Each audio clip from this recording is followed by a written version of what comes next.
Hello बच्चों, आज हम लोग जान रहे हैं कि रिवीजन प्लान क्या होता है।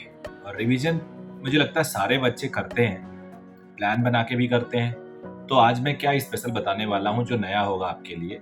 देखो, जब भी हम डिस्कस करते हैं ना बहुत सारी बातें, तो हो सकता है सारी बातें आपके लिए एकदम नई ना हो, जानने वाली हो, बट कुछ चीज़ें आपको ज़रूर अच्छी मिल जाएंगी। मैंने कई वीडियो में अपने बताया है कि जिस साल एक आध दो बहुत एक्स्ट्रा एंड ऑर्डिनरी टॉपर से मेरी मुलाकात होती है बैच में, फॉर्चुनेटली उस बार कई कई ऐसे बच्चे हैं जो ऑल इंडिया फर्स्ट रैंक लाए हैं या बहुत अच्छी रैंक लेके आए हैं। तो उन बच्चों को मैं बोलता हूँ, यार तू आ क्यों रहा है, तुझे सब आता है? तो बच्चे बोलते नहीं सर, सब नहीं आता, कुछ कुछ चीज़ें नहीं मिल जाती हैं। तो ये जो लर्निंग प्रोसेस है ना, ये चलता रहता है। इवन मेरी क्लास में अभी भी जो बच्चे 650 680 लेके अभी आ रहे हैं, और अभी 76 डेज बाकी है, ये 76 डेज का काउंटडाउन है।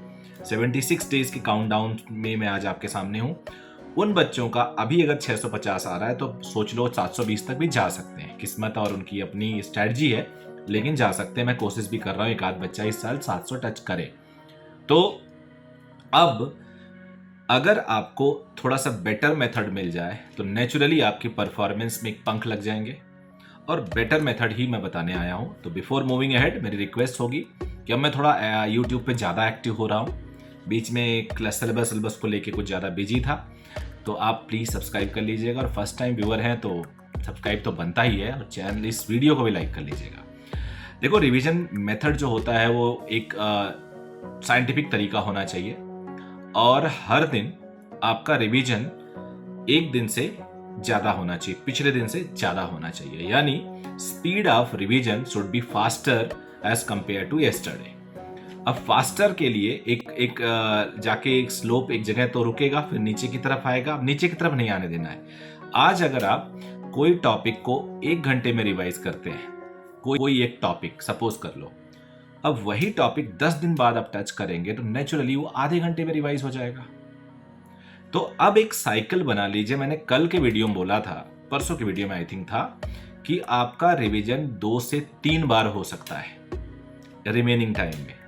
तो अब अगर आपका रिवीजन मेथड इतना स्ट्रांग है कि आप पूरे 98 चैप्टर्स को एक दिन में, अगर सिलेबस आपका खत्म हो गया है तो एक दिन में अगर आप अपने 5 चैप्टर को रिवाइज करते हो तो 20 दिन में आपका पूरा सिलेबस रिवाइज हो जाएगा। 76 डेज होने का मतलब हुआ कि आपके पास कुल मिला के 3.5 बार पूरा सिलेबस रिवाइज हो सकता है। लेकिन मैं 3 बार ही बोलूंगा, उसके बाद एक एक दिन में 8-8 10-10 टॉपिक भी आप रिवाइज कर सकते हो। देखो कैसे, कई बच्चों के पास एक अपना लॉजिक होता है और वो कहते हैं सर टेस्ट चल रहा है। अब यार कोई भी टेस्ट इस टाइम चैप्टर वाइज नहीं चल रहा होगा, एक चैप्टर का एक टेस्ट है। फिजिक्स में 2 होगा, केमिस्ट्री में 2 होगा, बायोलॉजी में 2 होगा, मिनिमम बता रहा हूं मैं। तो 6 तो यही होंगे, मैं तो 5 बोल रहा हूं।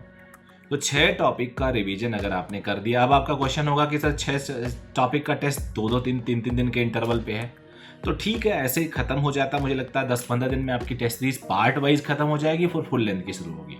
तो फुल लेंथ की शुरू होगी तब तो बेटा वो फुल लेंथ का आएगा, या कंप्लीट 11 कंप्लीट 12। तो रिवीजन आपको हर हाल में एक दिन में 5 टॉपिक तो मिनिमम करना ही पड़ेगा। अब कैसे रिवीजन करें और किस टाइम करें, क्योंकि कोचिंग में भी टीचर बुला रहे हैं, तो उसका भी तरीका आसान है। कोचिंग में जो रनिंग टॉपिक है उसका रिवीजन होना ही चाहिए, लेकिन आपको देखोगे कि जो रनिंग टॉपिक है उसका रिवीजन में आपको कम समय लगेगा, क्योंकि क्लास में भी वो पढ़ाएंगे टीचर। या फिर अगर घर पे आप उतना समय दोगे तो क्वालिटी उसकी और बेटर हो जाएगी। तो आपके टीचर जो इस कोचिंग में आपको पढ़ा रहे हैं उसको आप उसको कम समय देके रिवाइज करो, और कुछ चीजें एक्स्ट्रा लेके रिवाइज करो। और हर दिन चैप्टर के नाम आपके सामने लिखे होने चाहिए। अगर नहीं लिखे हैं तो गलत कर रहे हैं डॉक्टर साहब आप लोग। चैप्टर के नाम, सारे चैप्टर के नाम आपके रजिस्टर में लिखे होने चाहिए, और उसके आगे आप चाहो तो एक कॉलम ऐसे ऐड करो, 1 बार 2 बार 3 बार 4 बार टिक करो, एक बार रिवाइज, या कुछ अपना मैकेनिज्म बना लो। वहां से फीडबैक लिख लो कि बहुत बढ़िया से नहीं आता है। ABC कैटेगरी कर लो। A मतलब पूरा आता, B मतलब थोड़ा कम आता, C बिल्कुल नहीं आता। कलर दे दो, रेड मतलब बिल्कुल नहीं आता, ग्रीन मतलब मस्त है, येलो मतलब आता है थोड़ा नहीं आता है। तो ये आप करेंगे तो आपकी रिवीजन स्ट्रेटजी बेटर होगी। मुझे लगता है ये जो स्ट्रेटजी मैंने आपको बताई ये आपको बहुत काम आ सकती है। तो मेरी सबसे यही रिक्वेस्ट होगी कि चैनल को सब्सक्राइब करके रखिएगा। रोज़ आएंगे हम लोग, और जो बच्चों ने मेल आईडी दिया है उनका कल तक वाले डेटा पे मेल हो गया है पेपर। रिमेनिंग बच्चों को भी मैं आज मेल कर दूंगा। So good luck to everyone, take care of yourself, thank you, bye bye.